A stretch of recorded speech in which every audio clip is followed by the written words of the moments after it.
Uma das habilidades que você precisa aprender é não desmoronar na presença de dor ou sofrimento. Há muitas maneiras de fazer isso. I think you gotta have a dream. The School of Greatness. Really? Yeah. Please welcome Lewis Howes. Eu tô curioso, você fala sobre como a gente pensa sobre o estresse e pode salvar nossa vida e pode matar a gente, né? Por que pensar sobre o estresse é mais importante do que o estresse em si?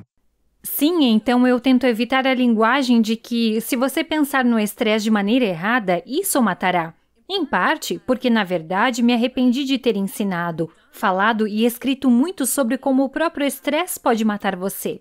Então, como sou psicóloga da saúde, fui treinada para ver o estresse como inimigo. E se você observar a ciência, poderá encontrar evidências de que o estresse aumenta o risco de tudo que as pessoas não desejam, de doenças cardíacas, a depressão e tudo isso.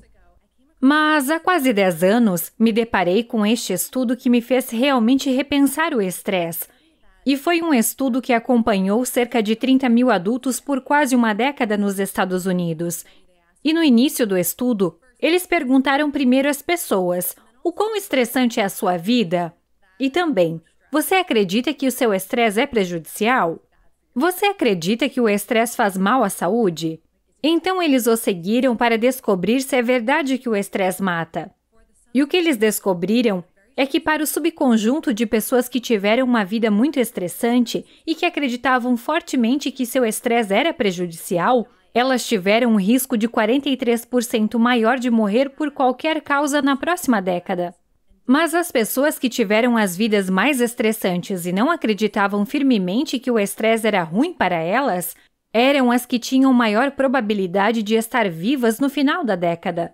Este estudo chamou minha atenção porque, antes de tudo, sugere que o estresse nem sempre é o inimigo. E, pelo menos, nem sempre é um fator de risco da maneira que pensamos. Mas também me fez pensar em quantas dessas mortes eu fui responsável, saindo por aí tentando convencer as pessoas de que o estresse era ruim para a saúde e que o estresse poderia matar elas. Então foi um momento de despertar para eu começar a querer investigar. É possível que a forma como você pensa sobre o estresse possa interagir com o estresse para te ajudar a evitar algumas das consequências que não queremos? E talvez até tenha mesmo algo bom sobre o estresse que vale a pena abraçar, para que a sua mentalidade possa te ajudar a aproveitar alguns de seus pontos fortes pessoais, a ajudar a aproveitar os pontos fortes em sua comunidade para obter alguns resultados positivos que talvez normalmente não associemos ao estresse. Então, estou tentando evitar a ideia de que o estresse não é ruim, a menos que você acredite que seja, que às vezes é como meu trabalho resumido. Isso não é o caso. Não é como se você tivesse uma lista de desejos e pudesse dizer: eu quero esse tanto de estresse e esse tipo de estresse. Então, o que realmente me interessa é essa ideia de que agora chamamos de efeito de mentalidade de estresse, de que existem maneiras de pensar sobre o estresse que podem tornar a resposta do seu corpo ao estresse mais saudável. Isso pode mudar o que acontece em seu cérebro em momentos de estresse que te tornam mais corajoso, mais resiliente, mais disposto a aceitar a ajuda dos outros. E quando a gente sabe que está experienciando um estresse bom versus um estresse ruim? Sim, não existe estresse bom ou estresse ruim. É mais um equívoco em relação ao estresse, porque você sabe, as pessoas dirão coisas assim: ou o estresse bom é como se o estresse de conseguir uma promoção, ou de ganhar na loteria, ou de fazer algo realmente empolgante em que você é bom. Isso é um bom estresse. E estresse ruim é tudo o que não queremos. É a dor, sofrimento, perda, é a incerteza. É o que realmente queremos dizer quando dizemos que estamos estressados. É tudo isso. Esqueça estresse bom ou estresse ruim. Porque isso nos leva a pensar que se estivermos passando por coisas que, instintivamente, todos dizemos, não quero isso, então esse é o estresse ruim. E esse é o verdadeiro estresse para a maioria de nós. A maioria de nós não pode escolher o quão estressante é a nossa vida. O tempo que estamos vivendo agora, a pandemia é um exemplo disso. Digamos que você esteja tentando educar seus filhos em casa e é extremamente estressante. E você está se sentindo como um pai e professor ruim e não consegue descobrir como vai passar pelo dia de hoje, muito menos amanhã. Se você acredita que isso é um estresse ruim, você vai acreditar que não nasci para ser pai ou mãe, há algo de errado com meus filhos, há algo de errado com minha vida. Não, não vamos por esse caminho. Aqui está a distinção que eu gosto de fazer. A vida pode ser difícil de modo bom ou ruim, mas o estresse é o que surge em você quando algo que você gosta está em jogo. São os seus pensamentos, emoções, é a sua biologia. É o seu desejo de ir e falar com outros. Às vezes é o sentimento de indignação e raiva. É tudo isso que surge para te ajudar a encontrar um momento que importa. E então, o que eu gosto de focar é em momentos de estresse. Alguns desses instintos serão saudáveis e úteis e outros não. Em vez do estresse ser bom ou ruim, trata-se de aprender mais sobre suas respostas ao estresse, o repertório que está disponível para você. E como você fica bom para poder dizer em algum momento de estresse: este é o momento que requer desaceleração e interiorização? Ou este é o momento que exige estar vulnerável e pedir ajuda? Há muitas maneiras diferentes de lidar bem com o estresse, e é nisso que gosto de me concentrar. Eu acredito que a nossa vida é uma interpretação e a linguagem que a gente usa dita a maneira como a gente pensa e sente. E quanto mais a gente diz eu estou estressado, sobrecarregado, qualquer palavra que a gente usa depois de eu estou, aquilo vai começar a se manifestar na cabeça, no corpo e acaba criando isso de eu estou doente, eu não me sinto muito bem. Quanto mais a gente diz essas coisas, eu acho, claro que a gente tem que estar ciente e não agir como se as coisas não existissem, mas eu acho que quando a gente usa a linguagem e quase eliminamos a palavra estresse ou a expressão sobrecarregado e a gente reformula isso, é poderoso também. Qual a sua opinião sobre como usamos palavras em torno do estresse, ansiedade, solidão, depressão? Como é que a gente deve utilizar palavras e linguagem nesse tempo? Há muitos exemplos que posso abordar, mas quero começar com uma visão geral. É aqui que aquela ideia improvisada do sim e pode ser realmente útil porque... E sei que você conversou com outros convidados sobre isso também. Às vezes, há uma tendência que requer ser tão positivo que ignoramos a realidade. E uma das razões pelas quais sou atraída pela pesquisa que faço e pelos tópicos sobre os quais falo é porque não é da minha natureza ser positiva. Você é uma pessoa negativa? Ou pessimista, ansiosa, oprimida, pavor existencial, aterrorizada desde o nascimento. Pensa que o mundo está contra você, entendi. Sim, e não porque necessariamente experiências de vida moldaram essa visão de mundo. E quero dizer, eu acredito muito em genética também, então eu acho que esse é o meu temperamento. Sou muito atraída por essas ideias de que escolher emoções positivas, reenquadrar as coisas, porque é o antídoto para meus hábitos, que podem se tornar destrutivos. Você poderia me apresentar a alguém que precisa aceitar seriamente a realidade do sofrimento, e eu os empurraria na direção oposta como: ah, não, nunca me sinto estressada. Ah, tudo bem, acontece por uma razão. Eu quero colocá-los do lado oposto, que também é verdade. Mas vamos voltar à ideia porque há alguma verdade na linguagem e nas mentalidades positivas. Um exemplo realmente simples. Sabemos que a fisiologia da ansiedade e da empolgação são muito semelhantes em seu corpo e em seu cérebro. E você pode pegar alguém que está se sentindo muito ansioso, medir a sua frequência cardíaca, observar a proporção de hormônios do estresse que estão coagindo através de sua corrente sanguínea. E você olha para alguém que está realmente empolgado, são quase idênticos. Um estudo tinha pessoas pulando de aviões e algumas pessoas ficavam apavoradas e outras pensavam: é para isso que estou vivo. A fisiologia parecia exatamente a mesma. A única diferença é a história que eles contavam sobre essa experiência. Há pesquisas sugerindo que em momentos de ansiedade, mesmo que você esteja realmente ansioso e nada animado naquele momento, se você disser a si mesmo: tudo bem, meu coração está batendo forte, isso significa que meu coração está presente nisso. Meu coração está me dando energia para enfrentar este momento. E você vai tentar dizer a si mesmo: estou aqui e consigo enfrentar isso. Gosto de dizer que o meu coração está presente nisso. É interessante. Não se trata de mentir para si mesmo, Não. né?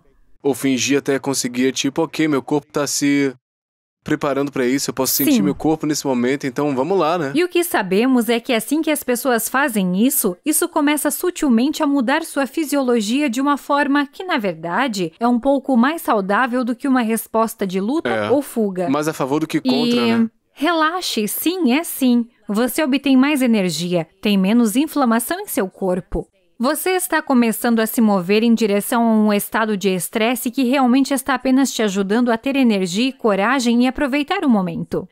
E também aumenta emoções positivas como confiança e entusiasmo. Isso te torna mais capaz de se conectar com outras pessoas também. Existem estudos que fazem um tipo semelhante de definição de mentalidade para pessoas que estão prestes a entrar em uma conversa estressante. E descobriu que as pessoas faziam mais contato visual e eram mais propensas a imitar a linguagem corporal da outra pessoa de uma maneira realmente natural. Esse é um exemplo e isso está muito longe de algo como dizer, isso é bom para mim. Essas definições são basicamente específicas porque são baseadas na realidade biológica. Vou te dar outro exemplo. Uma das coisas biológicas que muitas vezes acontece quando estamos estressados são as mudanças em nosso cérebro e nos hormônios. Em nosso corpo que nos tornam solitários e você pode começar a se sentir realmente sozinho. E isso é seu. Como quando seu coração está batendo forte, é seu corpo tentando lhe dar energia para agir. Quando se sente sozinho, é o seu cérebro e seu corpo tentando fazer com que você se conecte. Está deixando você com fome de apoio, de conexão, de aliados, de trabalho em equipe e cooperação. E assim produz uma fome de contato social e comunidade. As pessoas sentem essa solidão. E o que eles pensam é que é porque eu estou sozinho, é porque ninguém me entende, é porque eu sou único. Os tornam ainda mais retraídos. Esse é outro tipo de sinal de estresse que, quando você entende o que está acontecendo em sua biologia, você pode abraçá-lo e dizer, esse é um sinal para se comunicar com outras pessoas. Uau, então quando a gente está solitário, a gente não deve continuar assim, né? Na verdade, a gente deve buscar conexão e não dizer ninguém vai entender minha dor agora, então eu vou ficar na cama por 2 semanas e ficar vendo Netflix e ficar deprimido, né? Essa não é a solução. Isso mesmo, falando de forma mais ampla como psicóloga. Muitas vezes descubro que as crenças que as pessoas dizem a si mesmas que são mais dolorosas são quase sempre apenas te dizendo com o que você se importa. Quando está contando a si mesmo uma história sobre estar sozinho, o que você está realmente revelando é que as pessoas se preocupam com você e você precisa buscar contato. Você precisa das pessoas que conhece. Você precisa da sua comunidade. Uau, eu nunca pensei sobre isso, em dizer que eu me sinto sozinho. Isso significa que as pessoas se importam comigo, né? Sim. E eu preciso entrar em contato porque eles querem se conectar comigo. Seu corpo e seu cérebro não são estúpidos. Se ninguém se importasse com você, você não sentiria o desejo de comunidade e contato. O cérebro é muito interessante. E é engraçado com a depressão. Frequentemente, uma das coisas mais insidiosas sobre isso é que a depressão realmente começa a mentir para você. E vai começar a dizer que não há nada que você possa fazer e que não há ninguém que se importe. E então, na verdade, você tem uma resposta muito reprimida ao estresse. E não quero dizer que você não está sofrendo, mas o estresse é uma coisa fisiológica. Envolve hormônios, energia e atividade cerebral que está tentando empurrá-lo na direção do encontro com a vida. E quando você está deprimido, você realmente para de sentir que há algo que você pode fazer para enfrentar este momento, ou que existem outras pessoas que podem ajudá-lo e apoiá-lo. E é isso que há de tão insidioso e feio na depressão, é que ela é uma mentira. Se você não está nesse estado, pode realmente começar a ler muitos desses sinais, como emoções difíceis ou sintomas fisiológicos irritantes de estresse. Apontamento para os pontos fortes que você tem e como você pode responder, e o que você precisa nesse momento. E qual a razão da depressão para seres humanos? Por que isso acontece com tanta gente, mesmo quando não parece haver um bom propósito para isso? Sim. Qual é a razão? Existem muitas teorias sobre isso, portanto não vou dizer que sei que nenhuma delas é melhor do que outras teorias, mas eu concordo com a ideia de que você não veria algo na humanidade que não tivesse propósito. Então, muitas das coisas que experienciamos que não são algo que escolheríamos para nós mesmos, coisas como tristeza, ansiedade, depressão, raiva, elas têm uma função. Então, um dos pensamentos é que a depressão em seu tipo de forma inicial é destinada a te ajudar a conservar energia e a se retirar da reatividade e de doar demais da sua energia e atenção para que então você possa recuar, desacelerar, pausar e processar o que está acontecendo em sua vida. E os psicólogos, às vezes, chamam isso de depressão reativa. É normal, é típico quando as coisas em sua vida estão difíceis. Quando você se sente totalmente sobrecarregado, estressado, as pessoas não entendem, você pensa, ok, eu preciso fazer uma pausa e realmente refletir sobre o que está rolando. Sim, quase da mesma forma que se você estivesse correndo uma ultramaratona. Você fica cansado e seu corpo e cérebro, eles trabalham muito para convencê-lo a desacelerar e fazer uma pausa, porque é para o seu próprio bem. Essa é uma das teorias. Outra teoria que considero plausível é que a depressão é o equivalente ao que você vê nos animais, chamada de resposta de derrota. E isso é se você é um animal selvagem e sofre tanta rejeição de sua comunidade, sua família, seu grupo. Você tem muito pouco acesso aos recursos por conta própria. Você não consegue encontrar uma maneira de sobreviver sozinho. Você verá essas mudanças acontecerem no cérebro e no corpo, que são chamadas de resposta à derrota. Mas é essa cascata biológica que basicamente convence os animais a rastejar e morrer, a desistir da vida. E então, se você estressar o rato o suficiente, digamos, colocando-o em uma gaiola com um bando de ratos que o intimidam, e o rato não pode fazer nada para escapar e você não está dando recursos a ele. E não tem propósito na vida. Você verá mudanças no cérebro e na biologia daquele rato, que se você jogar o rato em um balde de água, ele nem tentará nadar. Ele simplesmente desiste e se afoga. Então acho que muito do que experienciamos como depressão, e porque a depressão é uma epidemia em tantas culturas agora, é que muitas pessoas estão experimentando o equivalente a estar em uma grande gaiola e sofrer bullying. E não estão sendo claros sobre o que posso fazer para melhorar minhas circunstâncias, quem se importa comigo, como posso contribuir para o mundo. E não estou dizendo que seja necessariamente verdade. Você pode se sentir assim, mesmo quando algo é possível. E às vezes é verdade. Às vezes, você realmente não está em circunstâncias que possam desencadear uma reação de derrota. Portanto, acho que essa é outra razão pela qual a depressão pode existir. Ela não está fazendo nada por você. A depressão pode fazer o seu cérebro virar contra você, porque a depressão não está pensando no seu bem-estar. Isso é loucura. O que você acha que são 3 ou 4 coisas que podem ajudar a gente a sair desse estado por semanas, meses, anos ou momentos? Sim. Aqui irei tanto para a ciência quanto para a minha experiência direta.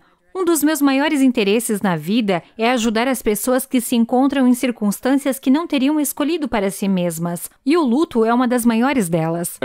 Ou traumas. Então, o que a ciência diz, o que tenho visto na vida das pessoas e na minha própria vida, é que se você está no caminho do faça você mesmo, então, antes de mais nada, deixe-me dizer, obviamente você usa todos os recursos disponíveis para você, terapêutica e medicamente.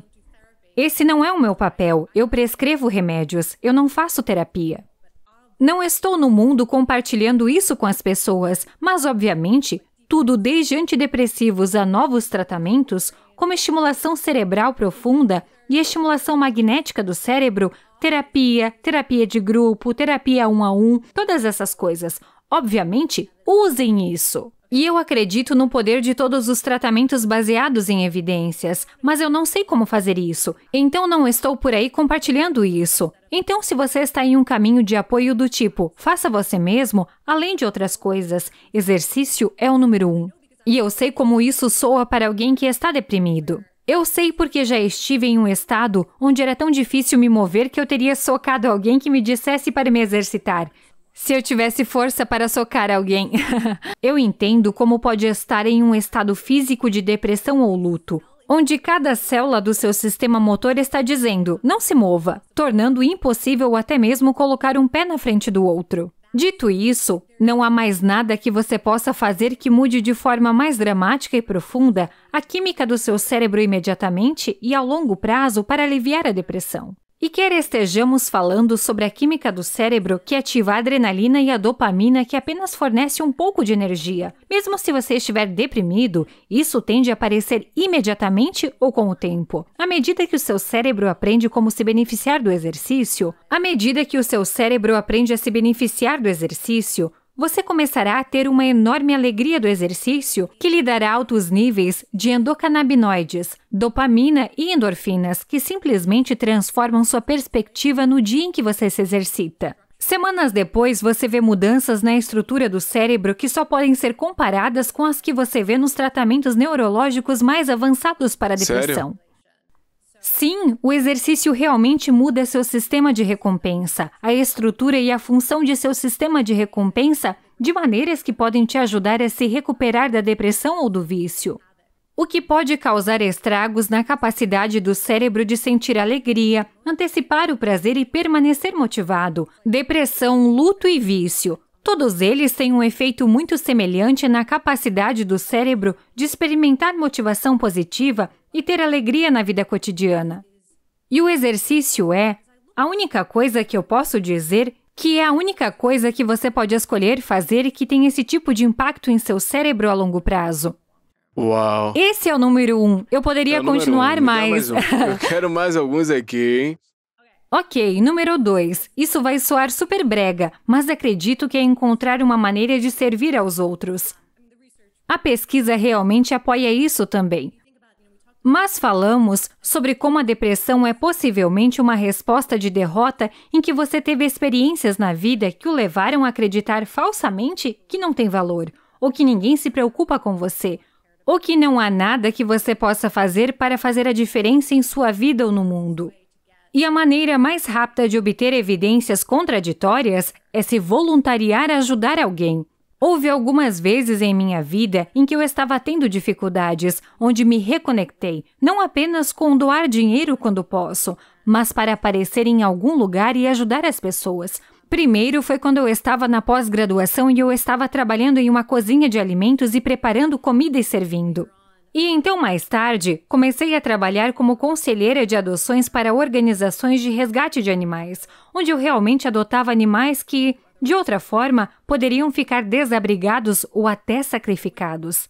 E quando você faz isso, o que é tão bom sobre ajudar os outros como voluntário é que as pessoas veem você de uma maneira diferente naquela função. Esse bem já existia em você. O que quer que haja de bom em você, muitas vezes, quando você está em uma situação de poder ajudar os outros, isso é simplesmente refletido de volta para você. E a mesma coisa é verdade para mim como professora também. Eu sempre digo que meus alunos gostam mais de mim do que de seus familiares. Eles veem de maneira diferente. Te apreciam mais, né? É um baita presente. Se você tem uma voz em sua cabeça que diz que você não tem nada a oferecer, que ninguém se importa com você, que não há nada de bom no mundo, por que você consegue esse tipo de reciprocidade onde você explora seu desejo de fazer o bem? Você vê que não é o único que está sofrendo. Você vê quantas pessoas estão lutando com a escassez de alimentos, outras estão lutando contra o vício. Seja qual for a área em que você possa ser voluntário ou servir, você começa a perceber que não está sozinho. E mesmo que a luta deles seja diferente da sua, você vê a humanidade em comum dela. As pessoas veem o que há de bom em você. Tenho certeza que isso soa cafona, mas é a verdade. E a terceira coisa... E a ciência por trás de servir aos Sim, outros, e não né? é só isso. Sabe, eu mencionei isso na minha palestra TED. Então é claro que você pode sempre encontrar estudos mostrando que as circunstâncias estressantes da sua vida são ruins para a saúde. Então, se você perder um emprego, passar por um divórcio, passar por um trauma, isso pode aumentar o risco de problemas de saúde física, doenças, novos problemas de saúde mental? Sim, mas há todos esses estudos mostrando que, se você é alguém que se voluntaria regularmente, ou tem um papel de cuidador que não é por si só uma grande fonte de estresse. Existem papéis de cuidadores que são extremamente estressantes, mas se você for capaz de cuidar de uma maneira que não seja tão extrema, esses eventos não afetarão sua saúde física ou mental da mesma forma. Existem estudos mostrando que literalmente você pode ser demitido ou se divorciar e esperar que isso cause todos os tipos de problemas para a sua saúde e saúde mental. E essa tendência ou efeito desaparece da população de pessoas que estão retribuindo regularmente para suas comunidades ou cuidando de outras pessoas. É poderoso. E então a terceira coisa que direi é, você e eu estávamos conversando sobre isso antes de entrarmos ao vivo. É resgatar um animal. Porque uma das coisas que podem realmente ajudar, novamente, além de tomar a medicação antidepressiva certa, se for para você, mas uma das únicas coisas que você pode escolher em um determinado momento, que é incrível, útil para depressão ou luto ou trauma, é ter um relacionamento com um animal que depende de você. E com quem você pode ter essa experiência de sucesso de dar o cuidado que ele precisa. E, na verdade, em muitos dos meus livros, escrevi sobre estudos e pesquisas feitos com grupos de pessoas que são curadas através de seus relacionamentos ou cuidados com animais, incluindo pessoas que passaram por enormes traumas na infância e passaram a ser como essencialmente quebradas ou indignas de amor, rejeitadas. E então sair e adotar ou treinar um animal que ia ser sacrificado porque era violento, ou rejeitado, ou foi abandonado, e ao prestar esse cuidado, e você vê a enorme beleza e maravilha naquele animal, e ele vê isso em você. Essas são as suas 3 dicas. É interessante, você teria uma 4ª? Eu posso dizer que o que a minha própria pesquisa analisou na última década é a meditação. Sou alguém que encontrou a meditação inicialmente como uma ferramenta para lidar com a dor física e a ansiedade. E, finalmente, vim a estudar os benefícios de uma forma particular de meditação que desenvolve compaixão, empatia e bondade. E esse tem sido o foco principal da minha própria pesquisa. Eu sinto que a meditação é uma coisa interessante, porque ao contrário de ter um animal de estimação e ser voluntário, que não tenho certeza se é para todos, não sou esse tipo de evangelista. Eu acho que a meditação atende muita gente num certo momento e proporciona algo realmente valioso. E a coisa que eu amo na meditação é que sabemos que há algo na qualidade da atenção e na intenção que você pode desenvolver por meio de práticas contemplativas que muda a forma como você experimenta momentos difíceis da vida quando você precisa de qualidades como coragem, aceitação ou esperança. Não sou alguém que pensa que você medita para relaxar. Acho que você medita para que nos momentos em que tudo está desmoronando, de repente você tenha a capacidade mental de manter a esperança ou focar no que importa.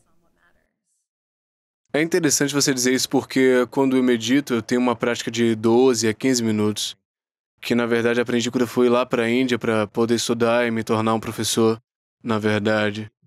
Eu tenho meditado de diferentes formas desde que eu tinha 16, 17 anos por causa do treinamento da psicologia nos esportes e imagens mentais, visão de futuro, todas essas coisas. Quando eu medito agora, na verdade, eu visualizo tudo acontecendo como eu quero. Visualizo paz, amor, felicidade, realização, todas essas coisas, mas tem um momento na minha meditação que eu penso, e se tudo der errado hoje agora? E se acontecer alguma coisa aqui e ali, ou eu me machucar, ou e se aquilo e tudo der errado, como é que eu vou responder, né? Então, como eu vou reagir, dizer o mundo cai sobre mim, ou vou responder com uma sensação de paz e firmeza para administrar isso? Então, porque eu acho que a forma como a gente reage ao estresse realmente importa, às vezes, mais do que o próprio estresse. É o que eu estou ouvindo você dizer, é como a gente reage a isso. Como a gente se apresenta, porque o estresse e os desafios vão acontecer e dificuldades vão estar lá. A gente não vive num mundo perfeito. Sim, e talvez seja pessimista da minha parte, mas sempre encorajo as pessoas a imaginar como as coisas podem dar errado. É para isso que treinamos. Exato, eu acho que os Navy SEALs, eles fazem isso e tudo se resume a ok, você tem uma missão, a gente sabe o que fazer, mas ok, se todo mundo morrer, o que é que você vai fazer? Se isso acontecer, se alguém perder a perna, e aí? O plano nunca sai como planejado, então você tem que ter um plano de backup para tudo, né? Eu tento fazer isso quando eu subo ao palco. Eu penso, ok, se a luz apagar aqui, se o vídeo não rodar aqui, se o slide não funcionar, como é que eu vou improvisar em vez de ser pego de surpresa, né? Sim, e é tão engraçado. Eu ensino uma aula de oratória e comunicação para alunos de pós-graduação em Stanford. E fazemos todo esse exercício em que os faço imaginar seus piores cenários absolutos e temidos. Descobrimos o que você poderia fazer e o fazemos coletivamente. Porque sei que vai acontecer com alguém. Não quero que seja apenas, ok, eu treinei para isso, eu pensei sobre isso. Mas quero que naquele momento elas possam sentir o apoio. Você consegue, nós vamos te ajudar. Mas sim, há tantas aplicações para isso. E quando se trata de coisas como mudança de comportamento também, se você tem um objetivo para si mesmo, sabemos pela literatura, uma das coisas mais importantes que você pode fazer é prestar atenção e prever como você será puxado para longe desse objetivo. Quando eu costumava dar uma aula chamada Ciência da Força de Vontade, todos tinham um objetivo de força de vontade na aula. E a primeira tarefa da semana é não mudar nada agora.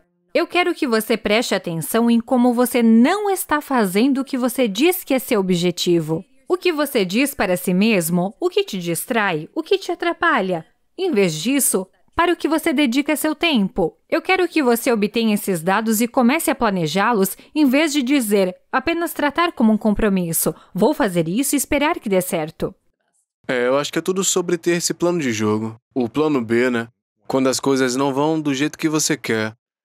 Eu tô curioso, você falou sobre 4 maneiras de superar a depressão por conta própria, sem medicação, terapia e coisas assim, tipo, faça você mesmo. Sim, eu sempre recomendo fazê-los juntos. Na verdade, acho que também há algo fortalecedor em saber que existem escolhas que você pode fazer, mesmo que não tenha acesso às técnicas de simulação cerebral mais recentes e melhores.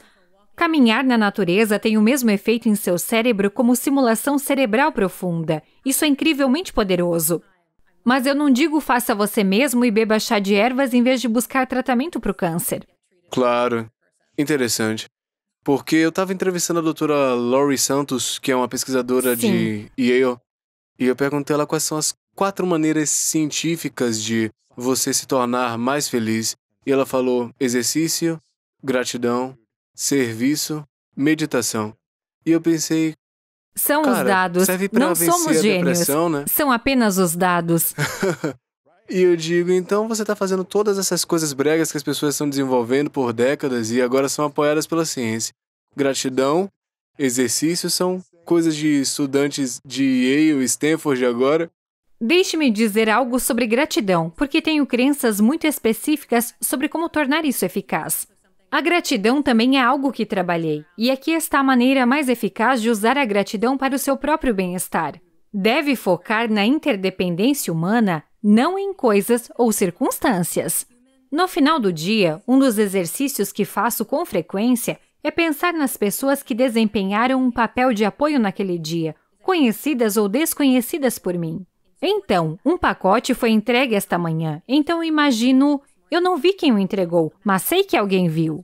E tenho gratidão por essa pessoa que está fazendo o trabalho. Gratidão ao meu marido e a todas as pessoas com quem interagi. Uma das razões pelas quais a gratidão melhora o bem-estar não é porque faz você se sentir melhor. Esse é o erro que muitas pessoas pensam sobre gratidão. Eles acham que é um exercício que vai melhorar seu humor, e assim podem adormecer à noite. Sou muito grata pela minha saúde. Sou tão grata pelo que seja o que for. A razão pela qual a gratidão pode ter efeitos enormes no seu bem-estar é porque a gratidão é uma emoção social. E a principal razão biológica pela qual os seres humanos têm a capacidade de gratidão é fortalecer sua rede social e melhorar os relacionamentos. Sempre que você tem um pensamento de gratidão por alguém, você está fortalecendo esse relacionamento. Só pensar nisso. Só pensar nisso. E então você interage com essa pessoa de maneira diferente. E foi demonstrado que a gratidão atrai mais apoio de outras pessoas, que sua experiência de gratidão o torna mais disposto a pedir ajuda quando precisar. A gratidão gera confiança, melhora seus relacionamentos sociais. É por isso que eu encorajo as pessoas. Se você vai praticar a gratidão, não pense em tentar ser feliz pensando nas coisas pelas quais você é grato. Pense em incutir verdadeiramente uma mentalidade de interdependência, de reconhecer que existem pessoas em sua vida em que você pode confiar. Você começa com o que é verdade, e então as pessoas em sua vida que te apoiam de maneiras que talvez nem saibam que estão te apoiando. E aqui está a grande coisa. É onde você chega quando esta é a mentalidade que você realmente entende. É que você entende que o mesmo é verdade para você também. E então fica mais fácil receber gratidão dos outros. E isso remonta a quando estávamos falando sobre depressão, que se abrir para sentir gratidão pelos outros também é uma forma de abrir para receber gratidão e compaixão dos outros. E isso é muito difícil para muitas pessoas. Por que é tão difícil receber reconhecimento, gratidão e elogios de outras pessoas? E o que a gente diz a nós e ao mundo quando a gente bloqueia ou nega elogios e compaixão, gratidão e reconhecimento? Eu amo que você enquadrou dessa forma, porque eu mesma tive que trabalhar nisso. Receber gratidão sincera ou receber a gentileza dos outros, receber simpatia ou empatia verdadeira é um momento de intensa intimidade e vulnerabilidade, onde as pessoas estão vendo você.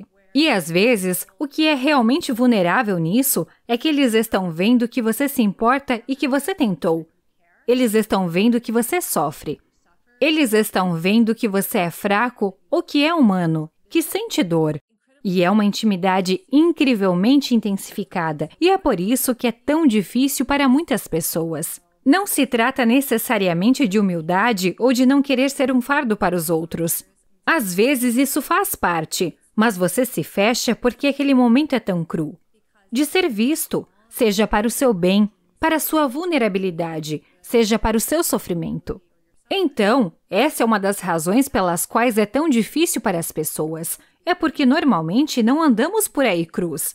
E há algo sobre essa mudança que acontece quando alguém está sinceramente oferecendo simpatia ou agradecendo sinceramente. Eu corro frequentemente quando isso acontece. Só sinto o calor chegando e quase quero me esconder. Então a maneira como trabalhei com isso é: a pesquisa que fiz e minha experiência direta do que as pessoas dizem mostra que o maior significado em suas vidas vem de ser capaz de ajudar as outras pessoas. Então, quem sou eu para dizer: não quero a sua ajuda, não preciso de sua ajuda, não pode me ajudar? Você está roubando alguém o dom de se sentir vivo e realizado. Isso! E quando minha mãe me diz: quando você me ouviu na semana passada, isso realmente me ajudou a lidar com esta crise. Isso realmente aconteceu. Uau! Eu fiquei tipo, nada mais precisa acontecer hoje. Eu estou tipo, uau, estou tão feliz por ter conseguido fazer isso. Foi tão significativo para mim. E pensar então que eu ficaria relutante em dar a ela a mesma oportunidade de me apoiar. Não é assim que funciona. Só funciona de verdade se for um ciclo completo e se estivermos abertos para receber e oferecer bondade e gratidão. Então, como a gente aprende a aceitar compaixão, gratidão, apoio, reconhecimento dos outros e não bloquear isso? Como a gente aprende isso na prática? Há uma maneira muito específica de ensino que está relacionada à minha pesquisa. Portanto, temos esse programa chamado Programa de Treinamento de Cultivo da Compaixão de Stanford. É toda essa coisa de 8 semanas em que usamos coisas como meditação e interações 1 a 1 para praticar isso. E não estou dizendo que as pessoas precisam ir para casa e tentar isso com seus animais de estimação ou com seus parceiros agora. Uma das coisas que fazemos neste contexto é aprender esta meditação chamada Tonglen, onde você imagina respirar a consciência de qualquer estresse ou dor que a pessoa esteja passando, e você imagina expirar apoio, esperança, força, compaixão, bondade. Então você aprende a ser esse receptáculo para se conectar com a força do seu coração compassivo, que permite que você se abra para realmente estar, testemunhar, receber e reconhecer a dor e o sofrimento de outra pessoa. E, nesse momento, conectar-se à intenção de cuidar e apoiar. E essa é a meditação que você faz, e fazemos isso como um exercício de parceria, onde conversamos. Eu compartilharia com você algo difícil pelo qual estou passando, e você compartilharia algo comigo pelo qual está passando. E então praticaríamos essa troca, onde estou imaginando que estou inspirando a consciência do seu estresse e enviando compaixão a você. E você está inspirando meu estresse ou dor e expirando compaixão. E depois invertemos. Agora isso é super lelé. Não estou dizendo que é para todos, mas é poderoso no contexto certo. Quando funciona, funciona, né? Sim, e acho que mesmo que toda essa ideia seja seu pesadelo, a ideia por trás disso é que uma das habilidades que você precisa aprender é não desmoronar na presença de dor ou sofrimento. Há muitas maneiras de fazer isso. Você mencionou... Então, como a gente não desmorona quando Sim, a gente está no nosso exercício. mais A propósito, profundo? é outra maneira muito boa de fazê-lo. Manter o corpo forte, né? Sim, eu tenho um ditado quando malho, quando eu estou levantando peso. Não tenho uma opinião sobre isso. Ou suas pernas conseguem fazer isso, ou não. E estou fazendo um agachamento e literalmente digo a mim mesma, não tenho uma opinião sobre isso. Ou você é forte o suficiente para fazer isso ou não. E tudo bem se você estiver cansada, tudo bem. Se houver alguma mensagem em seu cérebro que diz, eu quero parar, você verifica a realidade. E se puder fazer a próxima repetição, faça. E há algo que você aprende no exercício que é, ok, sou um recipiente que pode conter muitas coisas que podem parecer difíceis e das quais tenho um instinto de fugir. O exercício é uma ótima maneira de treinar e permanecer na presença de seu próprio desconforto ou da dor e do estresse de outra pessoa. Tem alguma pesquisa ou ciência sobre gente que passou por traumas constantes, estresse constante, níveis profundos de sofrimento por muitos e muitos anos, onde elas vivem uma vida longa ou, na verdade, não vivem uma vida longa porque o corpo teve muito trauma e estresse? Existe uma pesquisa sobre isso, que, na verdade, ter mais trauma pode ser potencialmente benéfico se você interpretar diferente? Provavelmente não é assim que eu diria, e aqui está o porquê. Na minha experiência, tantas pessoas estão acostumadas a ter seu próprio sofrimento ou trauma minimizado, que se você começar a falar assim, não importa quais dados você tenha. De certa forma, você está retraumatizando sutilmente as pessoas. Tipo, Você está reconhecendo o meu trauma. você simplesmente não está fazendo isso certo. Aqui está como eu colocaria isso. Em primeiro lugar, há pesquisas interessantes de que experiências de vidas adversas e traumas podem mudar sua biologia de maneiras úteis, se você permanecer nesse ambiente. Então, coisas como aumentar a inflamação, mudar seu cérebro de forma a ajudá-lo a detectar ameaças. Se você ficar em um ambiente inseguro, essas são mudanças realmente úteis em seu cérebro e em seu corpo para mantê-lo vivo. Então, não é como se você estivesse quebrado, mas se você não estiver mais naquele ambiente, pode demorar um pouco para o seu cérebro e corpo se recuperarem. Você pode acabar tendo um risco maior de coisas como doenças cardíacas ou depressão. Isso por causa do preço a longo prazo de algumas dessas mudanças em seu cérebro e em seu corpo. A razão pela qual o estresse e o trauma têm essas consequências negativas é que aprendemos com a experiência. Estamos biologicamente preparados para sermos mudados pela vida. Seu cérebro e corpo estão sempre esperando para serem mudados por experiências. Sério? E o trauma é um dos principais. Basicamente, abre essa janela de plasticidade. E muitas vezes, mudamos de maneiras que acabamos não amando. O transtorno de estresse pós-traumático é um exemplo perfeito de seu cérebro e corpo aprendendo com a experiência, aprendendo muitas coisas úteis, mas não parece útil quando você está sendo assustado por sons, ou você não consegue dormir à noite, ou você sente que ninguém entende o que você passou. Não parece útil, embora tecnicamente seu cérebro e corpo estejam tentando protegê-lo principalmente se você ainda estiver no ambiente que causou o trauma inicial. O que eu gosto de focar não é que o trauma pode ser bom para você, mas que nossa capacidade de ser mudado pelas experiências da vida pode ser boa para você. E quando olhamos para as pessoas que floresceram apesar do trauma, é porque elas se colocaram em outras experiências de vida que são positivas e de maior plasticidade. E existem eventos biológicos em sua vida que aumentam a plasticidade. Então, quando você se torna pai, não importa se você deu à luz o filho... É um momento muito traumático, né? Pode ser bonito e traumático. Sim, mesmo se você estiver adotando. Mesmo se você for uma mãe que não engravidou. Na verdade, seu cérebro muda de maneiras que te tornam muito receptivo ao aprendizado e à mudança por essa experiência. E quando você tem um animal, né? Um Sim. nível menor do que tem um filho, obviamente, mas você tem que observar constantemente, Sim. garantir que as coisas estejam limpas. Seu Para que ele cérebro não reconhece tropece, grandes né? transições e seu cérebro prepara para mudar de maneiras que apoiem essa transição. E apaixonar-se é outra também. Se você está em um relacionamento muito ruim ou bom, cara, é uma janela de plasticidade que pode mudar profundamente como você vive a vida. como você pensa sobre si mesmo, sua saúde física. Acho que se você entender que, mesmo que tenha sido traumatizado de maneiras que não são boas para a sua saúde ou felicidade, para entender que, muitas vezes, as pessoas que são mais fortemente afetadas por eventos negativos também são as mais sensíveis a eventos positivos. A genética por trás disso. As pessoas mais afetadas negativamente também são as mais afetadas positivamente, não por traumas, mas por experiências positivas.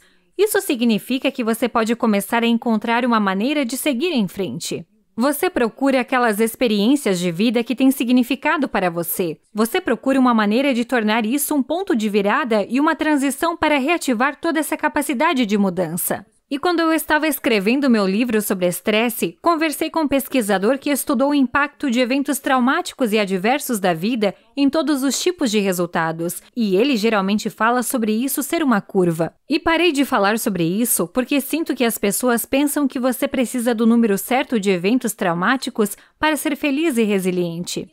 Mas olhe para a população em geral. Se você não teve nenhum trauma ou adversidade em sua vida, você não é uma pessoa resiliente. Você começa a ter algumas experiências de vida negativas e começa a parecer mais resiliente.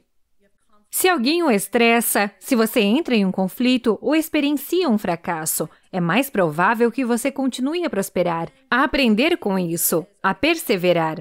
E então é o que você vê nessa curva, e você teve muitas experiências adversas em sua vida, que podem não ser tão boas. Algumas. Não, muitas mesmo. Muito trauma, muitas. Muita diversidade. Eles não estão naquela curva de sino. Não estamos falando sobre a diferença entre 2 eventos traumáticos em sua vida, ou 3, mas 20. 30 anos vivendo um relacionamento abusivo. Onde eles estão nesse gráfico de resiliência? E o que ele me disse foi: Deus, algumas dessas pessoas estão indo muito, muito bem. Essas pessoas são super interessantes. O que ele quer que as pessoas saibam é que você não está condenado por sua adversidade ou trauma passado. Isso é o que essas pessoas demonstram para ele. Quando ele estuda pessoas que tiveram traumas extraordinários em suas vidas, elas estão se saindo incrivelmente bem de várias maneiras interessantes, e nem sempre acontecem os resultados adversos, então eu amo isso. Essa é a ideia que eu realmente aprecio. Isso é interessante. É engraçado, eu fiz uma entrevista com o professor e pesquisador Jordan Peterson. Não tenho certeza se você conhece ele, mas ele fala sobre como pai você não deve proteger seus filhos. Obviamente você quer isso, mas ele está falando que você não deve querer que eles sejam totalmente seguros em todos os ambientes, que tenham almofada em todo lugar e que você veja tudo que eles fazem. Você quer que eles experienciem adversidades porque vai fazer com que eles sejam capazes de se manterem sozinhos como adultos, e quanto mais eles enfrentam quando crianças, mais poderão aprender a começar a apreciar e tudo mais. Você não quer que eles sejam tão macios o tempo inteiro. Você quer que eles tenham resiliência. E é preciso não proteger o filho o tempo todo a fim de desenvolver um pouco disso, dessa atitude de superar a adversidade. Sim. A informação, porque se você não tiver o treinamento de 0 a 18, como é que você vai enfrentar adversidades quando a vida acontecer? Né? Então, há uma pesquisa sobre isso. Essa é uma visão muito popular entre psicólogos do desenvolvimento e educadores também. E também gosto de colocá-la em algum contexto. Então, o mais importante para ajudar as crianças a se tornarem resilientes e prosperarem é ter um relacionamento positivo com o adulto que crie um apego seguro. Portanto, se você é o pai ou o cuidador, seu trabalho número 1 é garantir que essa criança acredite que você cuidará dela e se importará com ela. E isso não deve depender de outras coisas, como, por exemplo, que você consiga ficar sóbrio um dia por semana, ou que seu filho tenha que alcançar um certo nível de sucesso em alguma área. Então, esse é o trabalho número 1 de um pai. É aquele relacionamento seguro em que uma criança está confiante de que você cuidará dela e se importará com ela. Então, se isso acontecer, a experiência do fracasso, contratempos, tudo isso é tipicamente positivo no desenvolvimento de uma criança. Em parte, porque eles sabem que não perderão acesso à coisa mais importante, aquela que cuida deles e ama eles. Amor. Eles não vão perder amor. Certo? E também, se você não pode proteger seu filho do sofrimento, do qual realmente deseja protegê-lo. Não pode mudar o mundo, não pode apagar quaisquer que sejam as circunstâncias, não pode consertar o mundo para ele ou protegê-lo de coisas que verdadeiramente um pai adoraria fazer. Eu adoraria que meu filho nunca experimentasse violência, que meu filho nunca experimentasse desgosto. É claro que você quer isso, mas não pode controlar. E a pesquisa mostra que, se uma criança tem esse relacionamento carinhoso e de confiança com os adultos, e alguma experiência anterior de seguir em frente apesar da adversidade ou da dor, ela está muito melhor preparada para lidar com as coisas das quais você adoraria protegê-las, mas simplesmente não pode. É interessante, tem 2 exemplos que me vieram à mente de entrevistas do passado. Uma com Sarah Blakely, a mais jovem bilionária que se fez sozinha na América. Ela disse que toda noite, para o jantar, quando ela vinha para a mesa de jantar, quando criança, o pai perguntava: no que é que você falhou hoje? O que não deu certo hoje? E ela tinha que inventar algo para dizer, porque tipo, olha, isso não deu certo, ou tentei isso na escola, o que quer que seja. E ele celebraria ela mais ainda e a amaria em base na falha que ela teve naquele dia. E assim ela era celebrada, amada, não importava o que, era o esforço de, na verdade, tipo, cara, você foi lá e tentou, você fez, isso é ótimo. E então, quando eu entrevistei Kobe Bryant, ele disse que no primeiro ano que ele entrou no basquete, ele estava no acampamento de verão durante o verão inteiro e não marcou um ponto sequer durante o verão. E eu falei, como você conseguiu passar por isso e continuar? Ele falou, porque meu pai me amava, cara, não importa o que acontecesse. Ele era um campeão, ele não importava se eu marcasse, ele comemorava o esforço, ele me celebrava e dizia, não importa se você vai ganhar ou perder, eu vou te amar. E ele disse isso me deu coragem para dizer, ok, eu vou continuar e se eu falhar, ainda vou ter o apoio dos meus pais. Isso é incrível. Que é o que você está dizendo agora, né? Uma coisa mais importante, saber que você tem pelo menos um lugar para ir, se apoiar se algo de ruim acontecer. Então é um ponto de conversa bem interessante. Você mencionou há alguns minutos sobre a euforia do corredor. E eu queria fazer uma pergunta sobre isso, pois me veio à mente falar sobre esportes agora, né? Aliás, você falou sobre a alegria do exercício.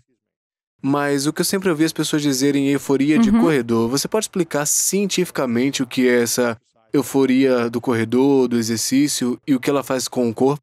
Sei que é chamado de euforia do corredor, mas eu não sou uma corredora. Aí está a então eu alegria do tenho que me exercício, empolgar com da outras malhação. coisas. Então, a euforia do corredor é essa mudança confiável na química do seu cérebro que acontece quando você se envolve em um movimento contínuo por cerca de 20 minutos ou mais, em intensidade moderada. Eu sempre digo às pessoas que se você sabe que sua frequência cardíaca está aumentando, você está respirando mais profundamente ou mais rápido e está usando alguns de seus músculos, provavelmente isso te levará a esse estado. Então, yoga, levantamento de peso, andar de bicicleta, nadar, dançar, todas essas coisas. Se você pedir às pessoas para descrever isso, uma das coisas que se destacaram para mim é que eu estava olhando o Reddit, os tópicos do Reddit como é a sensação de um corredor? As pessoas escreveram dissertações inteiras apenas pedindo às pessoas que descrevessem a euforia do corredor. 2 coisas me chamaram a atenção. As pessoas se sentem poderosamente otimistas. Isso foi interessante. E a outra coisa é que as pessoas usam bastante as palavras amar e conectado. Sinto que estou apaixonado por todos que vejo. Sinto-me conectado a todos na minha vida e a tudo no universo. E então, fiquei realmente interessada no que poderia estar acontecendo em seu cérebro que faria você se sentir poderosamente esperançoso e também amoroso e conectado. E então me deparei com a pesquisa de que não é principalmente a descarga de endorfina que as pessoas geralmente pensam que é a euforia do corredor. E para obter uma descarga de endorfina com exercício, uma descarga de endorfina realmente poderosa, vou apenas dar um spoiler. Se você quer uma descarga poderosa de endorfina, porque definitivamente amplia o prazer do exercício, você precisa de música, precisa de outras pessoas ou precisa de intensidade. Essas 3 coisas. Onda de endorfinas, né? Música, movimento com outras pessoas ou mais intensidade do que o necessário para obter a euforia do corredor. Você não precisa se esforçar tanto para conseguir a euforia do corredor. Então a química do cérebro principalmente endocannabinoides em combinação com dopamina e adrenalina. E endocannabinoides, que é claro, muitas pessoas sabem que é a substância química do cérebro que a cannabis imita. E endocannabinoides, em sua função natural em seu cérebro, eles basicamente aumentam as coisas boas e diminuem os estados negativos. Endocannabinoides, eles interagem com sistemas do seu cérebro que produzem dor, estresse, preocupação, ruminação negativa, raiva. Eles dizem, shh, fique quieto agora, não é hora para isso. E isso seria ótimo. Acho que muitas pessoas já iriam amar se fosse só isso, mas os níveis naturais de endocannabinoides aumentam fortemente a sinalização de recompensa e prazer em seu cérebro. O sistema de recompensa é o que faz você se sentir motivado, esperançoso, otimista, confiante, e então você tem o sistema de prazer que significa esse pôr do sol é tão lindo, ou é muito bom mover meu corpo, ou este bolo está delicioso, ou o que quer que seja bom. Os endocannabinoides fazem ser melhor ainda. Esteroides. Então, algumas pessoas também experienciaram isso com a cannabis. Mas aqui está o que é mais interessante sobre os endocannabinoides induzidos por exercícios. Eles parecem aumentar seletivamente os prazeres sociais. Portanto, não é apenas este bolo tem um gosto melhor, mas quando está trabalhando naturalmente em seu cérebro com exercício, significa que você gosta de interagir com outras pessoas. Todos os prazeres que você pode obter de um abraço ou de um high five, de contato visual, sentindo conexão em vez de intimidação, o calor que você sente ao trabalhar duro para resolver um problema com outra pessoa, ou o calor que você sente ajudando outra pessoa. E como é bom compartilhar risadas ou ouvir alguém contar uma história, e todas essas coisas. As coisas unem os relacionamentos. Os endocannabinoides aumentam seu conforto e seu prazer em todas essas atividades. Pense nisso. Essa é a assinatura neural do exercício. É prepará-lo para ser uma versão mais social de si mesmo, uma versão mais otimista de si mesmo. Essa é uma das razões pelas quais é tão bom para a depressão. É um dos motivos pelos quais, quando você entra num time como atleta e pratica um esporte coletivo, tem alguns dos maiores benefícios, na minha opinião, para eliminar estados negativos de sofrimento também. Sempre que eu ia para a escola, eu sofria o tempo inteiro porque eu era horrível na aula e eu só sentia que isso confirmava que eu era ignorante e burro e que eu não ia conseguir ler nem entender. E matemática, seja o que fosse, eu pensava, eu sou horrível. Depois da escola tem um intervalo de 30 minutos e vai para 2 horas de diversão e definição de metas, trabalho de equipe, movimentação, exercício. Eu sempre fiquei tipo, eu não sou a pessoa mais burra do mundo porque tem essa comunidade, eu me sinto melhor, a gente está trabalhando por algo em comum, a gente está aprendendo lições, superando dificuldades. E esse tipo de mentalidade de trabalho em grupo durante o treino é uma das coisas mais incríveis na minha mente, e é por isso que muitos atletas ficam deprimidos depois de se aposentar após o último ano e não passam para o próximo nível. Eles passam por muita depressão, ansiedade, sobrecarga, falta de propósito, porque estão acostumados a um certo estilo de vida que já não existe mais. Você tem que encontrar maneiras diferentes de se encontrar, ginástica em grupo, corridas, treinos para eventos, coaching. Sei que vejo isso o tempo todo, e é engraçado como você descreveu o papel que o esporte desempenhou para você quando era jovem. Foi assim que acabei ensinando exercícios em grupo. E em yoga, tive a mesma experiência ao entrar na pós-graduação.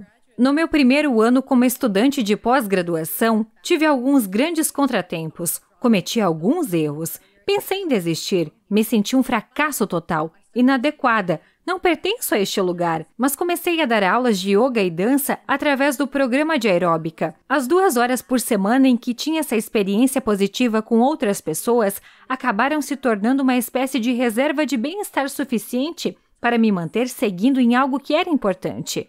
Mesmo que eu tive fracassos e não tinha certeza que estava preparada.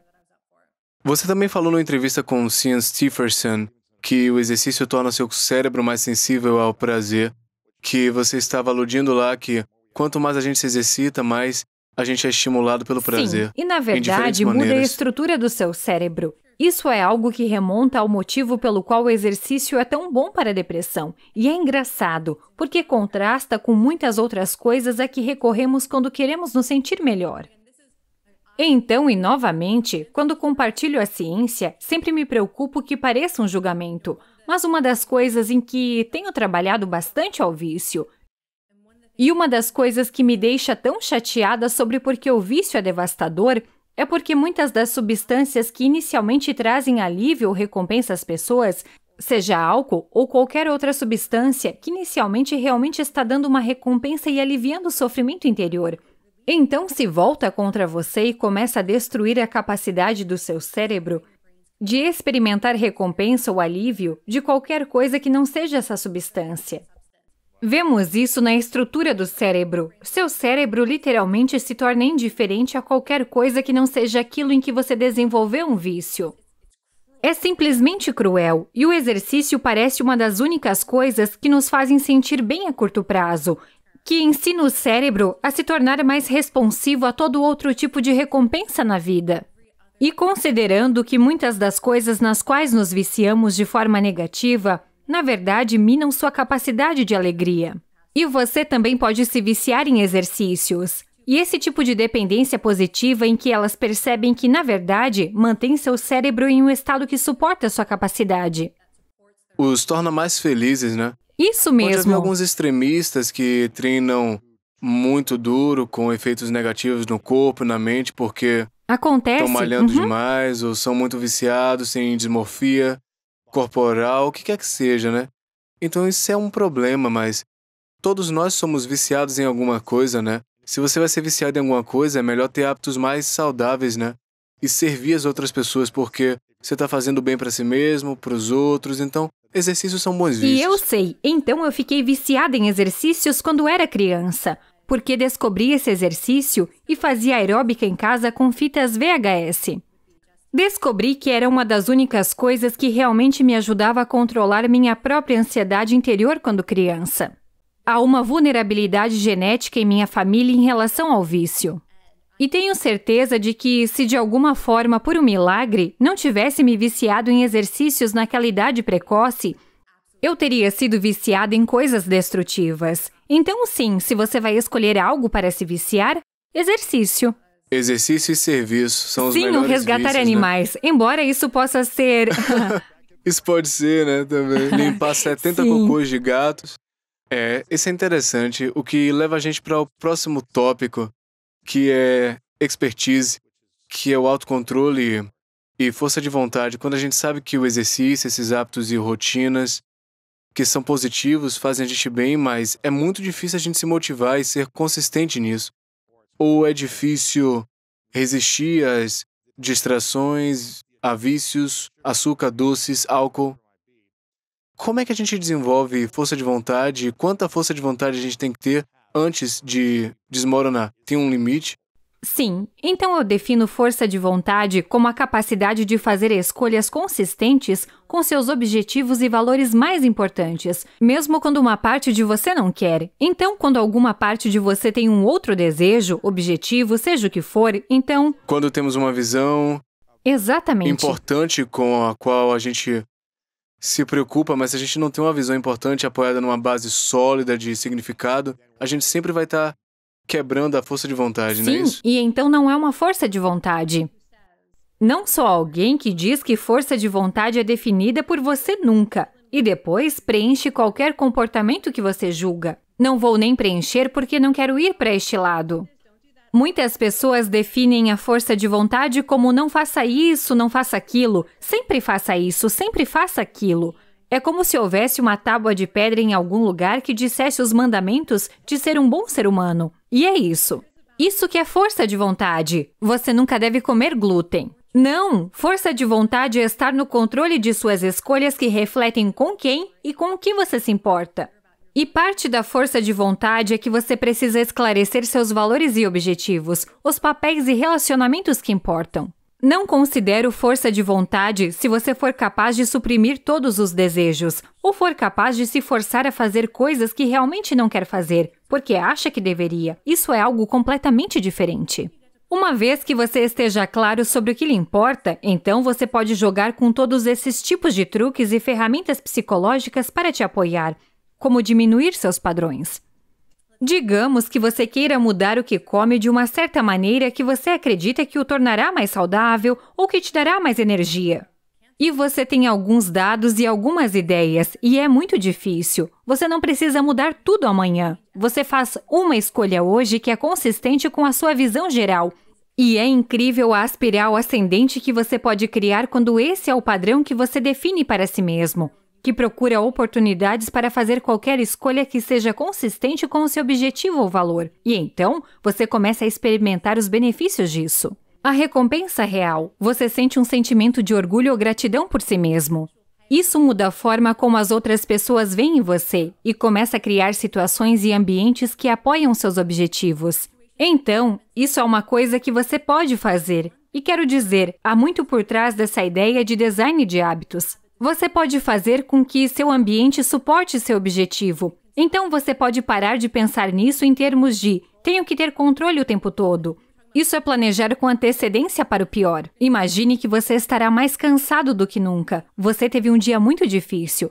Tem biscoito na sua frente sem parar. Você se sente a versão mais fraca de si mesmo. Como vai apoiar essa pessoa? E você cuida dele com antecedência. Você sabe que pode não querer, mas sabe que vai ser essa versão de si mesmo em algum momento. O que você pode fazer com ele? Invista nele e crie um ambiente que torne mais difícil sair do caminho certo. Ou torne mais fácil fazer o que o apoia. E você falou em algum momento que a força de vontade é uma resposta biológica mente-corpo e não uma virtude? Sim. Você pode explicar um pouco disso? Sim, então em parte. A força de vontade é um monte de componentes diferentes, mas acho que o mais subestimado é que temos um instinto que nos atrasa, que contrasta com lutar ou fugir. Muitas pessoas conhecem o instinto de lutar ou fugir, onde você entra em pânico e está pronto para se defender ou escapar de um prédio em chamas. Então isso é como um instinto que temos. Temos outro instinto de que, se você sabe quais são os seus objetivos e que exige isso, e sua mente reconhece que você está em um momento que o está afastando de seus objetivos e compromissos. Você está sendo tentado, está distraído, está duvidando de si mesmo. E sua mente reconhece isso. Isso pode ativar um instinto biológico chamado de pausar e planejar, que, na verdade, desacelera sua frequência cardíaca, aumenta seu foco, ativa áreas de seu cérebro que o ajudam a lembrar de seus objetivos e seus valores de uma forma bem diferente de lutar ou fugir. Lutar ou fugir geralmente desliga esses sistemas do cérebro e amplifica o tipo de sistema de gratificação de sobrevivência imediata, de curto prazo do cérebro. Quando você sabe que tem esse instinto, é parte do motivo pelo qual treinar seus objetivos e seus valores realmente funciona. Acho que muitas pessoas pensam, tudo bem, mas acho que não tenho poder sobre qualquer que seja a minha tentação. E parte da razão pela qual você sente que não, pode ser porque você não está ativando esse instinto de pausar e planejar. E que sua mente ainda não está clara o suficiente sobre se eu assumi o compromisso de ter uma certa presença com a minha família e estou tentado pelo meu celular disparando notificações. Minha mente precisa reconhecer, isso é uma ameaça ao meu relacionamento com minha família. Então, você tem que treinar isso, para que seu corpo e seu cérebro apareçam e te ajudem. Constantemente treinar a mente. Acredito que a dúvida sobre si mesma é assassina de sonhos e não importa quanto talento ou educação ou habilidade a gente tem em algo, e se o mundo acredita que somos escolhidos para fazer algo, se a gente não acredita na gente, isso não vai acontecer. Eu também acredito que não importa se o mundo pensa que você não pode fazer nada, se você é aquele cara que acredita que você pode, então aí você realmente pode. E minha missão é realmente ajudar as pessoas a eliminar dúvidas sobre si mesmas e aprender a acreditar em si. Eu tô curioso, quais são algumas coisas que você aprendeu como psicóloga que a gente pode aprender para eliminar a dúvida e construir a habilidade de acreditar em si? Essa realmente não é a minha missão. Acho interessante. A dúvida sobre si mesmo também pode ser um dom. Eu realmente não sei. Não quero ter uma discussão intelectual sobre isso. Acho que, em geral, minha orientação para a vida é que é muito difícil eliminar muitas das coisas que não gostamos, ou que às vezes refletem os lados não tão úteis da natureza humana. Uma das coisas em que estou realmente interessada é ok. E se partíssemos da suposição de que talvez eu nunca seja capaz de te convencer a não ter dúvidas sobre si mesmo? Talvez você possa fazer isso, mas digamos que essa pessoa, que duvida de si, ainda não te encontrou. Eu vou estar aqui ajudando alguém e ainda não deu certo. Você pode recorrer a algo maior do que você mesmo, de modo a se sentir disposto a sair de sua zona de conforto, mesmo que haja uma parte de você que não acredita que você pode fazer isso? Me senti mal em todos os estágios de qualquer coisa que me importasse na vida. Há uma parte de mim que se pergunta, sou adequada para este momento? E para mim, em vez de tentar me convencer de que sou, o que funciona para mim é pensar no melhor resultado possível se tudo der certo. E como quem eu poderia ajudar? O que eu poderia contribuir? Como poderia crescer? Que alegria ou significado que posso experimentar e dizer que estou disposta a correr riscos? Bem, eu reformularia isso dizendo que se não tivermos a chance de subir no palco e falar porque duvidamos tanto de nós mesmos, onde isso nos impede de realmente aproveitar a chance, e isso vai impedir a gente de realizar as coisas, ou aprender, ou sentir, ou experimentar. Mas você precisa ser capaz de ter coragem para seguir em frente nos seus sonhos, caso contrário você nunca vai alcançar, você vai nem ter a chance de alcançar. Então, para mim, volta ao treinamento em todos os níveis da vida. A gente tem que experimentar a síndrome do impostor, porque a gente nunca fez antes. Então, quem disse que eu posso fazer isso? Mas eu vou inverter e dizer quem disse que eu não posso. E aqui estão outros exemplos de pessoas que fizeram algo quando não tinham experiência, foram abusadas, tiveram traumas, não tinham grana nem recurso. Tem modelos de pessoas que realizaram coisas quando eram impostoras e não tinha prova de que realmente seriam capazes de realizar. E voltar ao treinamento para dizer, ok, como é que eu posso obter a riqueza de entender que eu posso falhar, mas eu vou fazer isso do mesmo jeito e ter mais confiança, como Sara Blakely dizia. No que é que você falhou, isso vai permitir com que você tenha mais confiança na vida. Eu espero estar tentando reformular isso, eu não estou apenas dizendo que a gente nunca vai duvidar da gente, mas ter coragem para se inclinar para frente, apesar da dúvida, né? Em vez de permitir que a dúvida aleije a gente ou que a gente seja prisioneiro Uma coisa disso. que realmente me interessa é que, na verdade, acho que estamos apontando para a mesma coisa. E as pessoas precisam ouvir as coisas de maneiras diferentes. Há pessoas que precisam ouvir você dizer, elimine a dúvida sobre si mesmo. A autodúvida é inimiga de todos. E isso vai despertar neles a coragem que eles têm. E às vezes falo com a pessoa que pensa, só estou esperando. Certo. Mas te digo, você é adequado a este momento da sua vida. Respire e lembre-se do que você se importa. Nós vamos fazer isso. Você não está sozinho. Com certeza. Há um sentimento um pouco diferente disso. Digamos que eu acho que a gente nunca consiga eliminar de verdade, mas ser capaz de ter coragem para Sim. o objetivo. Para mim é ter coragem de realmente acreditar em si mesmo diante da incerteza, da adversidade. Há algo bom em não saber, que é como você disse. Quem disse que não posso? E pode haver em não saber. Não saber ao certo se poderia realizar isto ou aquilo, ou que sou a melhor pessoa para tentar. Esse mesmo não saber, se você apenas disser, bem, vou me inclinar para o não saber, isso inclui o melhor resultado possível. Eu acho que está chegando ao ponto em que realmente realizar o sonho é irrelevante. E é quem você se torna na busca, onde mora a verdadeira riqueza. Então você não está apegado ao resultado, você está comprometido com o processo, você está comprometido com o crescimento, com as lições. E aí está o prêmio, né? No processo, não no resultado. E assim é ter a confiança de que vai aprender o que precisa nesse momento para o próximo momento. E isso só vai te beneficiar. Onde você tem mais dificuldade na vida agora e qual é o seu maior medo? Qual é o meu maior medo? É tão engraçado. Eu realmente tenho uma resposta para esta pergunta. Porque tem uma professora, Natalie Goldberg. Ela é professora Zen e professora de redação. E ela fez essa palestra. Essa sessão em que ela fez as pessoas dizerem em voz alta qual é o maior medo delas. E é tão interessante. E ao pensar nisso, duas coisas surgiram. Um dos meus maiores medos absolutos é que as pessoas não sejam essencialmente boas. Se eu pudesse pensar na coisa mais devastadora do mundo para ser verdade ou sentir que é verdade, seria que os seres humanos, em sua essência, não são bons. A outra coisa seria que eu não tenho valor. Que não importa se eu acordo hoje ou não. Então, são esses. Eu vou ser bem clara. Esses são meus 2 maiores medos. Então, é uma das razões pelas quais, como voluntariado e ensino, e tudo isso significam tanto para mim. Porque é uma resistência contra esse medo.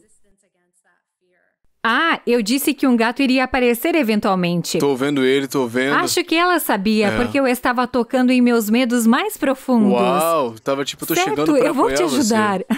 Uau. Mas a outra coisa é que esse medo, porque sou psicóloga, conheço os dados, conheço a filosofia, conheço a história humana. Há coisas boas na humanidade e sombrias na natureza humana. E da maneira que você quiser analisar, partindo do que essa é a nossa biologia, instintos, psicologia, seja o que for, coisas boas, coisas ruins. Que uma das coisas que eu resisto é me permitir só prestar atenção nas coisas que me causam indignação ou desespero. E faço uma prática real de buscar o bem e celebrá-lo como uma postura que escolho para preservar a mim mesma e minha capacidade de me envolver com a vida. E porque é a perspectiva que estou escolhendo que acredito ser significativa. O que acontece com a gente enquanto ser humano quando a gente sempre vê o lado ruim?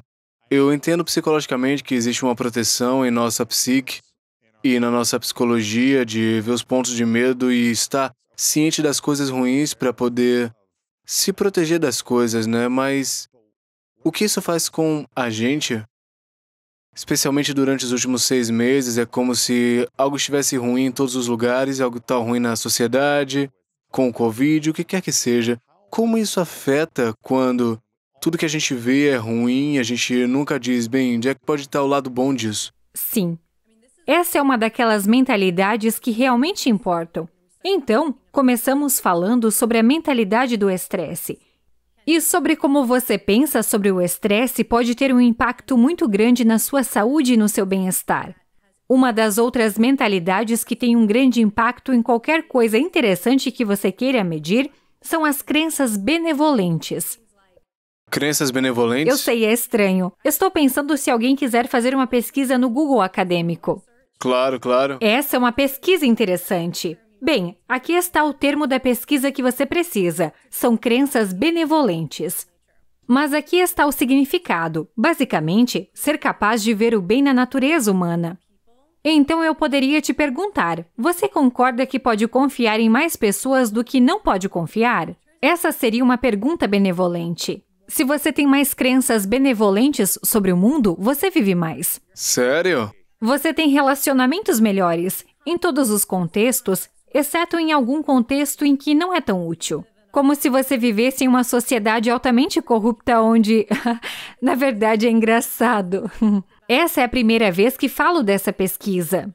Realmente vivemos em uma sociedade em que essas crenças benevolentes nem sempre serão tão protetoras quanto costumam ser? Não sei. Às vezes você pode acreditar no bem, além do bem que realmente está sendo demonstrado. Falamos sobre como seu cérebro pode ser alterado por um trauma.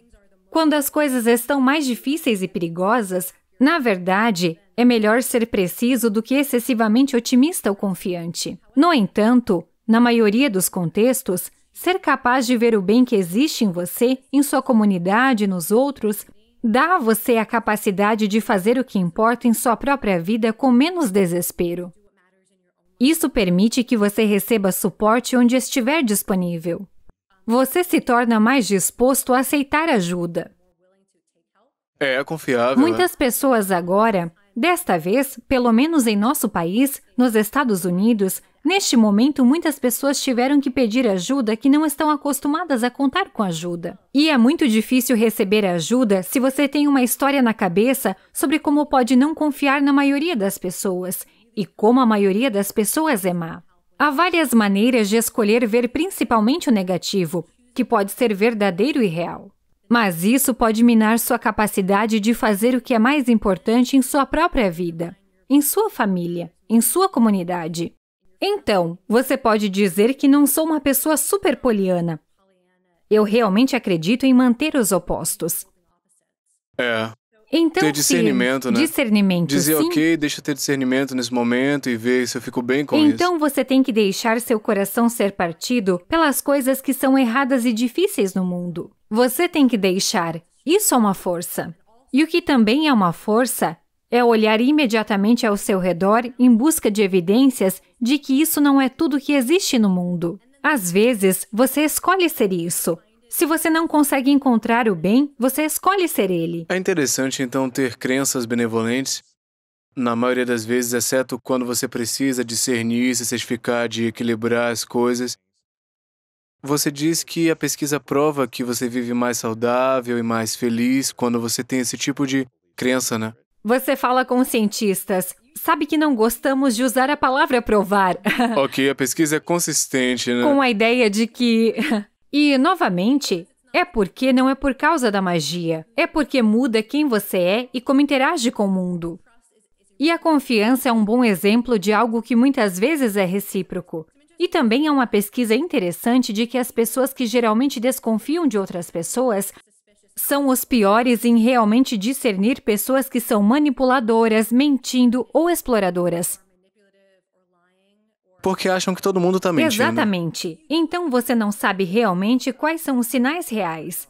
Acho que quanto mais você está conectado também aos seus próprios instintos pró-sociais verdadeiros, você pode sentir quando outras pessoas estão fingindo. Somos muito bons em reconhecer nos outros coisas com as quais temos uma profunda experiência incorporada. E então, se você sabe como é se importar com os outros, querer ajudar os outros, defender a verdade e o que é justo, se você tem isso em você, você simplesmente reconhece isso nos outros. E você pode reconhecer quando as pessoas estão se apresentando assim falsamente. Claro. É engraçado você dizer isso porque pode ser estranho, eu sempre praticava isso e procurava... Então... É estranho, eu fiz isso crescendo, mas eu procurava dinheiro no chão. Eu não tinha grana crescendo e eu pensava, vou encontrar dinheiro hoje, eu vou encontrar, ele vai vir até mim e eu vou encontrar. E eu sempre encontrava 25 centavos, $1, $100, 20, às vezes eu ficava tipo, cara, alguém deixou ali. Não é como se eu tivesse roubado, eu tava no chão, tava na rua, eu ficava tipo, eu vejo grana o tempo inteiro, porque eu tava procurando por isso, eu tava permitindo chegar até mim. Você vê muito isso em Los Angeles com as garotas que dizem não tem caras legais, não existem homens bons, eles traem, eles mentem, eles partem meu coração.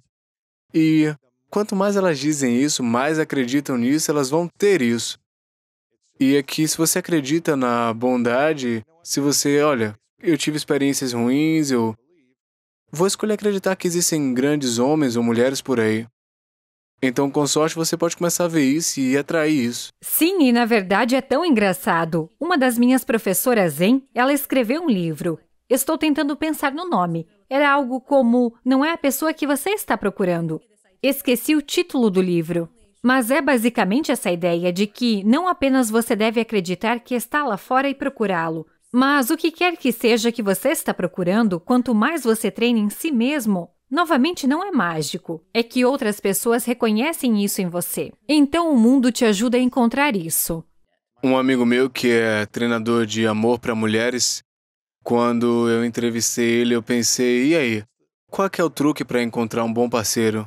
E ele falou, seja a pessoa certa ou um ótimo parceiro. Qual é o truque? Ele falou, você pega um pedaço de papel e escreve uma lista de tudo que você quer naquele parceiro. Escreva todas as qualidades. E então você precisa se tornar isso, se tornar essas coisas. E você vai começar a ver, né? Porque o semelhante atrai semelhante. Você começa a se espelhar e... Não dá pra esperar alguém inteligente, engraçado, bem-sucedido, com grana, rico e tudo isso quando você não é nada disso e atrair isso pra você. Simplesmente não vai funcionar normalmente. Então, para se tornar aquilo que você quer, você precisa ser aquilo, né? Ótimo conselho. Isso é poderoso, Kelly. Eu queria ter você de volta aqui no futuro em algum momento. Você tem um livro chamado A Alegria do Movimento. Você tem ele aí? É claro que eu tenho. Sim. Que é sobre como o exercício ajuda a gente a encontrar felicidade, esperança, conexão e coragem. Você tem muitas coisas incríveis online. Tem outro livro sobre o poder do estresse, todas essas vantagem sobre força de vontade. Tem uma palestra no TED que é muito boa, que eu recomendo todo mundo ver. E eu vou linkar tudo aqui onde as pessoas podem comprar nas lojas e livrarias. E você não é muito ativa nas redes sociais, né? Pelo menos no Instagram, no TV. Não, estou sim no Instagram. Além de consumir notícias negativas no Twitter, na verdade eu estava tentando parar. Mas eu amo interações um a um. Você não vai ouvir muito bem de mim, mas as pessoas que querem interagir comigo me mandam mensagem, me marcam. Mandar Gosto de dar às pessoas a oportunidade de entrar em contato comigo. Mas Incrível. você não vai ver tantas fotos assim do meu gato, de vez em quando. Então, Kelly Mary McGonigal no Instagram, Kelly McGonigal no Twitter, kellymcgonigal.com. Vamos linkar tudo aqui nas notas. Eu quero fazer umas perguntas finais para você. A primeira eu pergunto a todo mundo aqui, ela se chama As Três Verdades. Eu gostaria que você imaginasse hipoteticamente que é seu último dia na Terra e que você realizou tudo que você quis realizar, você perseguiu coisas que você quis também, serviu todos os gatos do mundo e eles encontraram suas casas, fez tudo que você queria fazer e viveu uma ótima vida, mas por alguma razão, tudo que você fez, seus livros, vídeos, conteúdo tem que ir contigo para outro lugar e ninguém vai ter acesso a isso mais, mas você pode deixar 3 coisas que você sabe que são verdade sobre tudo que você experienciou e seriam lições que você deixaria para trás, o que eu chamo de 3 verdades. O que seriam as suas 3 verdades? Ok, então provavelmente vou lhe dar uma resposta que você não gosta, mas eu não sei. Não sei quais são as 3 verdades, mas aqui está o que realmente quero deixar para trás. Primeiro, eu quero deixar para trás as memórias que as pessoas tiveram nas minhas aulas de dança. Uma das coisas mais significativas para mim, depois de ter encerrado minhas aulas por 6 meses, é que começamos a dançar juntos ao ar livre. E nas aulas que leciono, que agora são ao ar livre, muitas pessoas nessas aulas moram sozinhas. Algumas são viúvas recentes. E eles falam sobre o que acontece quando ouvem uma música que dançamos na aula. Se lembram de sentimentos de conexão e alegria. E quero deixar para trás as memórias de movimento que as pessoas tiveram nas minhas aulas de yoga, dança e fitness, onde se sentiram conectadas. Eu quero deixar para trás essas memórias. Eu acredito nelas, nessas experiências. Estou muito orgulhosa de deixar isso para trás. E a outra coisa é, o melhor de ser professora e de ter orientado muitas pessoas em muitos contextos, é que vi pessoas que foram meus alunos se tornando professores. Aquele treinamento de compaixão que desenvolvemos em Stanford e depois treinamos pessoas para fazer isso. Vi uma das primeiras professoras que treinamos anunciando que está ensinando este programa. E eu fico pensando, caramba, ela é uma professora tão boa! E as pessoas teriam sorte em aprender com ela. Você não precisa mais de mim para falar sobre essas verdades. Existem outras vozes.